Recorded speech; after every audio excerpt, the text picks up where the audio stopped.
Welcome back. So with the introduction of simple harmonic motion behind us in the previous video, let's now talk about a couple more concepts as it relates to simple harmonic motion. So in this video, we're going to be discussing the motion of a mass on a vertical spring. In the last video, we covered horizontal spring. Now we'll talk about vertical spring and see how very similar it is. And treatment-wise, it's exactly the same. And then we will also add to position time graph, we'll also add the velocity time graph and acceleration time graph and the corresponding functions as they relate to simple harmonic motion. Okay, so in the last video, we had a horizontal spring which was sitting in equilibrium. We connected a mass to it, we put it on a frictionless track, and then in the equilibrium position, we noted that there is no force acting on this mass in the x direction. Of course, in the y direction, there is a force of weight and there's a force of normal force that are both balance each other and cancel out. But in the horizontal x direction, there was no force in the equilibrium position, but when it was pulled to one side, then there was a force. So now let's talk about a vertical spring. So if I've got a vertical spring that's sitting in equilibrium like this, if I stretch the spring, it's going to pull back. If I compress the spring, it's going to push out. But now if I connect a mass to it, that mass will apply a force on the spring, which will be the weight of that mass. So then it will actually end up stretching the spring a little bit. And when the mass is just sitting stably on this, by the way, here it was the equilibrium position of the spring without the mass. Once I connect the mass, the spring is going to stretch a little bit. The mass will come to rest. Here, if I hold it and then release it, let's say this is the equilibrium position. So this is now the new equilibrium position with the mass. And so now we'll call that the equilibrium position. So we don't care about the equilibrium position of the spring without the mass. So let me just cancel this mass here, just so you know that this is the equilibrium position without the mass. But when I add the mass, it stretches a little bit and there's a new equilibrium position. And then in this new equilibrium position, there are two forces acting on this mass. There's the force of weight, and there's the force of the spring. And because the spring is stretched in the downward direction, the force of the spring will be in the upward direction. And when this is in equilibrium, these two forces will cancel each other. So the length will be equal, the directions will be opposite, and the mass will just be sitting.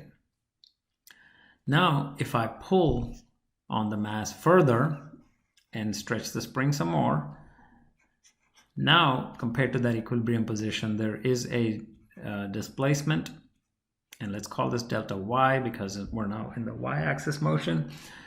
And so there's a force of the spring in this case, because this original force of the spring was the displacement from the original equilibrium without the mass to the new equilibrium with the mass, but now I've stretched it even more.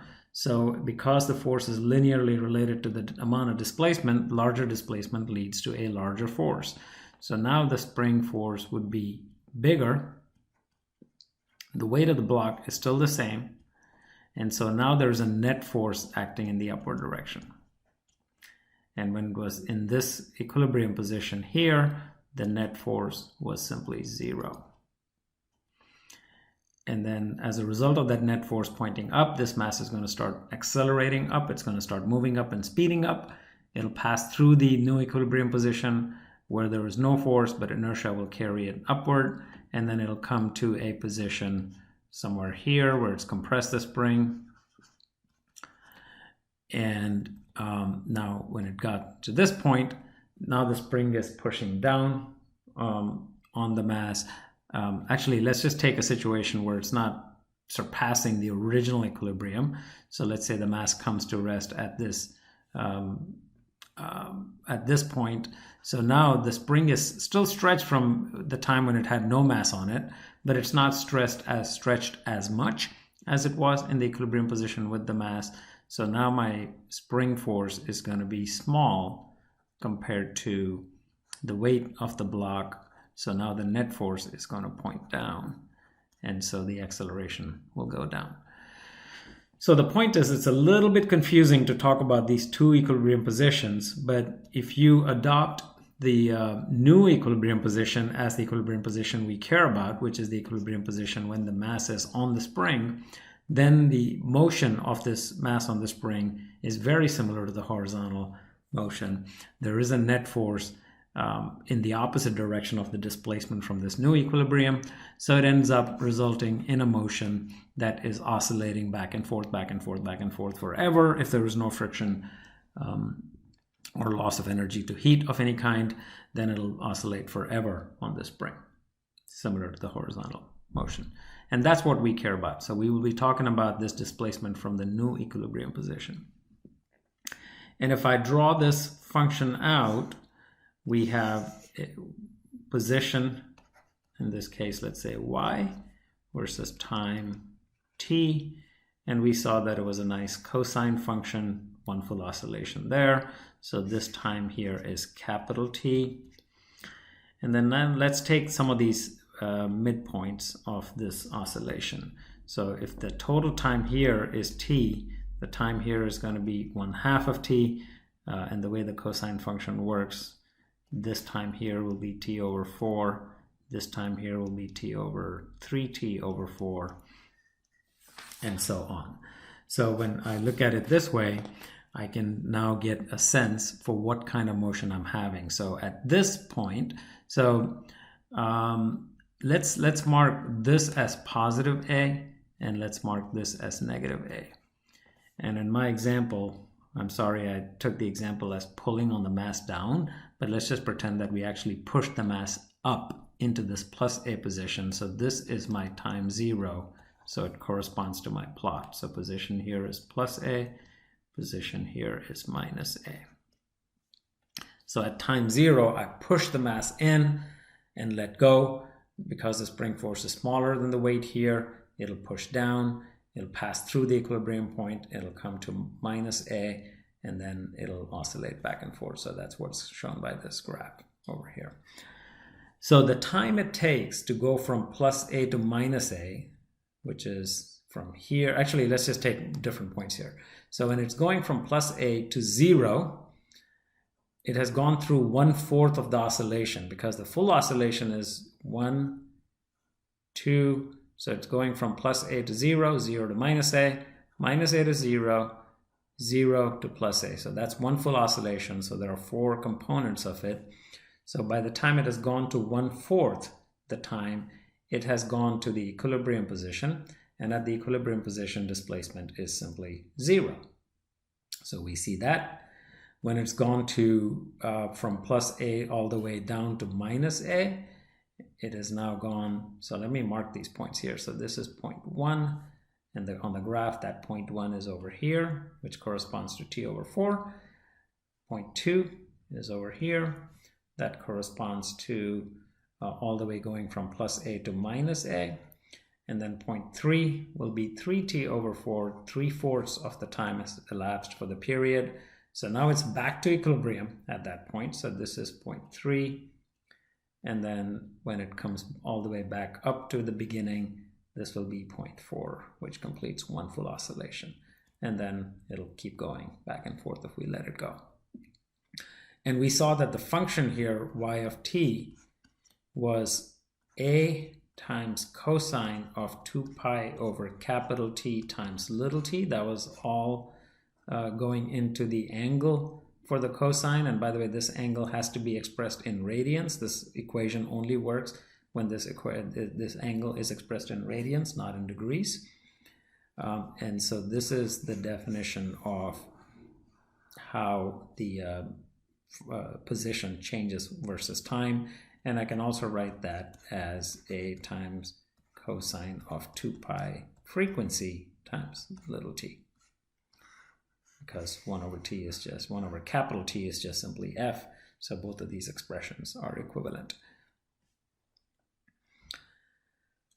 So with all this in mind, let's now see what the what the velocity time graph and the acceleration time graph look like. So I'm going to use this plot from the textbook, and here it shows you the same kind of notations as we've used. So at time 0, the position is at plus A. At time 1/4, the position is at 0. At time 1/2 t, it's at minus a. 3/4 t, it's at back to 0. And then at time 1 t, it's one full oscillation done, so it's back to plus a. Okay, so same thing. So now let's look at how the velocity time graph, what it looks like for these position time graphs. So you know that velocity is slope in a position time graph. And at the very top here, the slope, if I draw a tangent to this curve, it's flat. So the slope is 0. So when I push it up and let go, I'm letting it go from a 0 velocity, so 0 slope on the position time graph. So that corresponds to a 0 velocity point over there. When it comes all the way down and 1/4 of t, it's passing through its equilibrium point. Here was my equilibrium point. And at equilibrium point, we saw that the position was 0. There was no net force acting on this mass in the vertical direction, but it continues down because of inertia. So between 0 and t/4, it's speeding up. And then as it passes through inertia, it's stretching the spring, and the spring is going to fight that stretch back. So it's going to start slowing the mass down so that it comes to a stop again over here. So if in terms of velocity, we see that it is stopped over here momentarily, it's stopped over here momentarily, and it's stopped over here momentarily. So it speeds up between this point 1 and point 2 that we had in our previous slide, and then from point 2 to 3 it slows down. From 3 to 4 it speeds up going in the upward direction. From 4 to 5 it slows down as it comes to a stop. 1, 2, 3, and 4. So let me fix this to match the previous slide. So it's 0 over here, 1, 2, 3, and 4. And you see that in the motion, 0 to 1, it's going down and speeding up. 1 to 2, it is still going down, but slowing down because now the spring is fighting back. At 2, it comes to a momentary rest.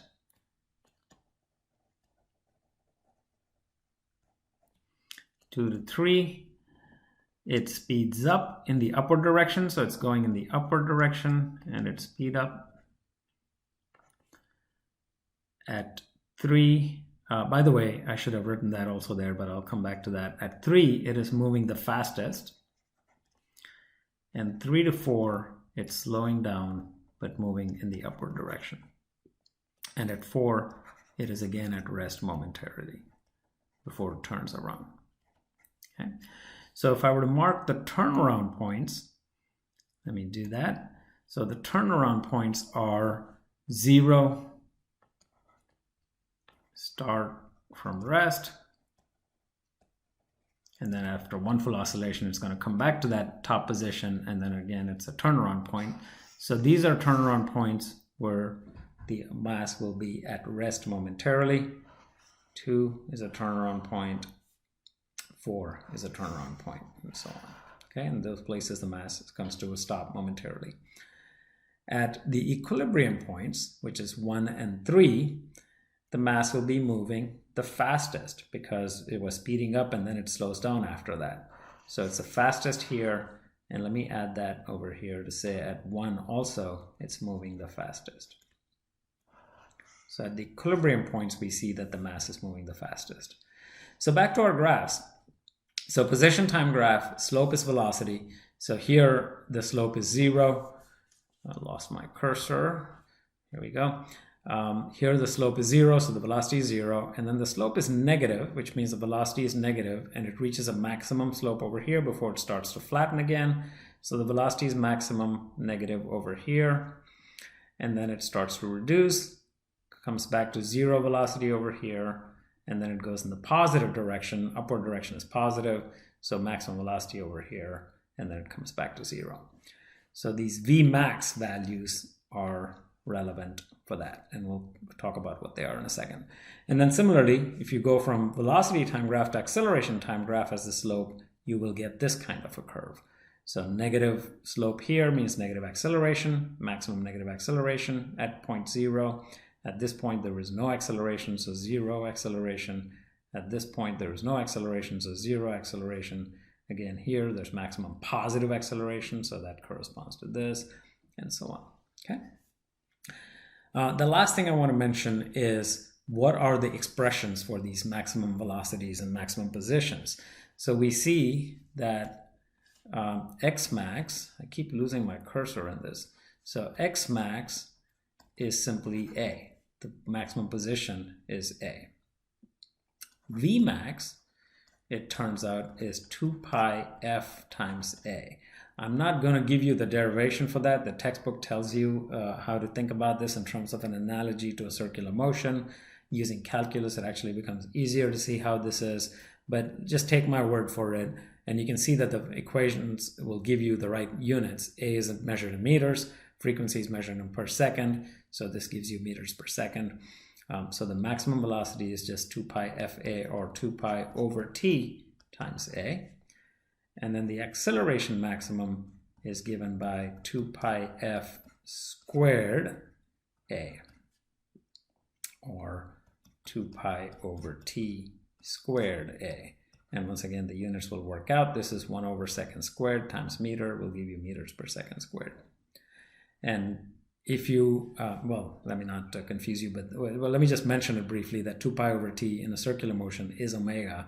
So you could think about it in that concept, in that context. So, but that's not too relevant. So keep in mind that we do have expressions now in terms of the frequency or period and amplitude for both velocity maximum and acceleration maximum as well. So those are listed here. So this is the function for the x versus t. This is the x max. This is the function for the v versus t, which is a sine function because it's 0 at time 0, and it's a negative sine function because it starts at the negative first before it goes to positive. And the acceleration function is back to a cosine function, but because it starts on the negative side, it's a negative cosine function. And then we've got the corresponding maximums for the acceleration and velocity. All right, so in this slice of physics, we saw how the position time graph is a cosine function. We discussed the turnaround and equilibrium positions and their relationship to t. We talked about the maximum position. We saw how the velocity was a negative cosine curve, so I should write that over here. Negative sine curve, and then the maximum value was here. The acceleration was a negative cosine curve, and the maximum value is here. Next video, we'll talk about energy considerations in a simple harmonic motion.